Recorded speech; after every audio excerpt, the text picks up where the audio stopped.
ng bayan, maasahan anumang panahon. Magandang araw po sa ating lahat. Narito ang update sa lagay ng panahon ngayong araw ng Huwebes, June 20, 2024. Ngayong araw ay kasalukuyang nakakaapekto ang southwest monsoon o habagat na magdadala ng maulap hanggang sa maulang panahon sa bahagi ng western sections ng Luzon, Visayas at Mindanao. Ngayong araw ng Huwebes ay asahan ng mga katamtaman hanggang sa malalakas na pag-ulan dahil sa epekto ng southwest monsoon sa bahagi ng Palawan, Occidental Mindoro, Romblon, Masbate, sa bahagi ng Visayas at sa malaking bahagi ng Mindanao. Posible naman ang mga maulap na kalangitan at mga mahihina hanggang sa katamtamang pag-ulan sa bahagi ng Western Visayas, Zambales, Bataan, Cavite, Laguna, Batangas, Marinduque, Oriental Mindoro at sa Metro Manila. Posible pang magpatuloy ang mga pag-ulan sa malaking bahagi ng bansa dahil sa epekto ng habagat hanggang sa susunod na linggo.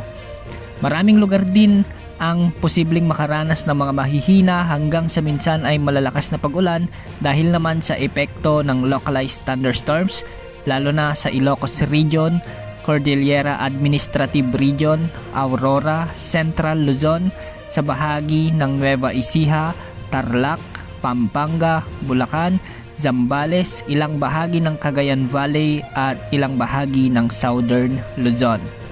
Sa Visayas, asahan naman ng mga pag-ulan ngayong araw dahil sa mga localized thunderstorms ang ilang bahagi ng Cebu, Leyte, Bohol, Masbate, Romblon at ilang bahagi ng Samar provinces.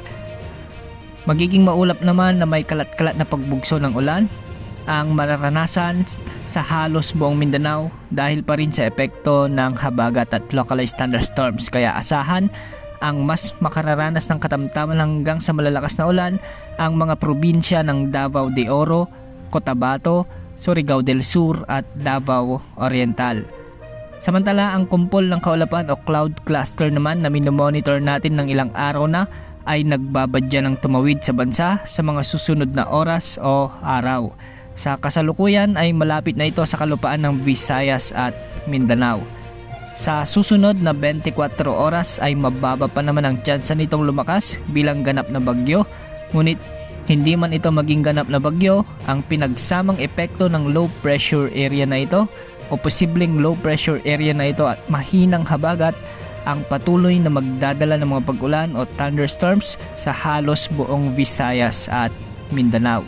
Sa ngayon, pinapayuhan natin ang ating mga kababayan na maging alerto at handa sa banta ng pagbaha sa mga mabababang lugar at landslides naman sa mga nakatira sa bahagi ng mga bulubunduking lugar.